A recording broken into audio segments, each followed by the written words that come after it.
আসসালামু আলাইকুম। আমি জেসমিন নেওয়াজ আমার কুকিং চ্যানেল থেকে আপনাদেরকে জানাই স্বাগতম। আজকে আমি এখানে চিকেন রেজালা নিয়ে হাজির হয়েছি। আর এই চিকেন রেজালাটা এত মজা হয়েছিল যা মানে কি বলবো, আপনাদেরকে বোঝাতে পারবো না যে কত যে মজা হয়েছিল। আর এভাবে রান্না করলে যে এত মজা হবে সেটা আমিও ভাবিনি, কিন্তু আমার ভাবনার থেকেও বেশি মজা হয়েছে, সেজন্যই আমি তুলে ধরেছি আপনাদের সামনে। আর এখানে কি কি মশলা নিয়েছি সব কিছু আপনাদের সামনে তুলে ধরেছি।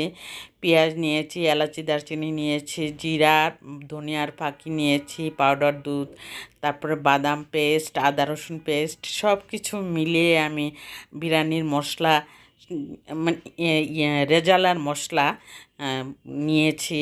বিরিয়ানির মশলা বলেছি, ভুল হয়ে গেছে, কিন্তু রেজালার মশলাটা নিয়েছি, এই যে রাঁধুনির। আর সেই রোস্ট মশলাটা দিলে কিন্তু রেজালাটা অনেক মজা হয়, সেই জন্য আমিও দিয়ে থাকি। এখানে আমি পেঁয়াজ দিয়ে তেলের মধ্যে কিন্তু ভাজা ভাজা হয়ে আসার পর প্রথমেই আমি আদা পেস্ট দিয়ে দিলাম।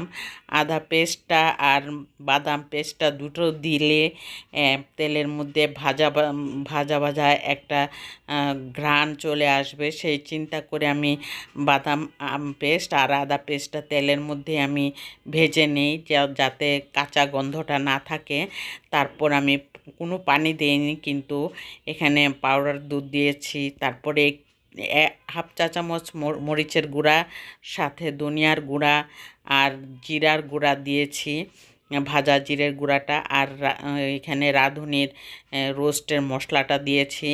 দেওয়ার পরে কালারটা দেখুন কত সুন্দর এসেছে। এই কালারটা দিয়ে ভাজা ভাজা হয়ে আসার পর আমি কিন্তু পানি কিন্তু দেইনি, এইভাবেই আমি মশলাটা কষিয়ে নিলাম। কষিয়ে নেওয়ার পর আমি এখানে চিকেনটা দিয়ে দিলাম। চিকেনটা দিয়ে দেওয়ার পর কিন্তু ভালো করে চিকেনটা আমি একটু কষিয়ে নিলাম। কষিয়ে নেওয়ার পর আমি একটু পানি দিব এখন, কারণ চিকেনটা তো সিদ্ধ হতে হবে। এই মশলার মধ্যে তো সিদ্ধ হতে গেলে নিচে দিয়ে পুড়ে যাবে, সেই জন্য কিন্তু আমি পানি দিয়ে দিলাম। পানিটা দেওয়ার পর এইটুক পানি দিয়ে আমি রেজালাটা রান্না করে নিব। আর সুন্দর করে আমি চিকেনটা সিদ্ধ হয়ে যাবে। তারপর সিদ্ধ হয়ে যাওয়ার পর একটু ঝোল ঝোল থাকবে রেজালার মধ্যে, তখন ওই রেজালাটা কিন্তু পোলাও দিয়ে খেতে কিন্তু খুবই ভালো লাগে। আর সেই চিন্তা করে কিন্তু আমি এই একটু ঝোল ঝোলই রাখবো। তারপরেও দেখা গেছে যে একদমই মাখা মাখা হয়ে গেছে।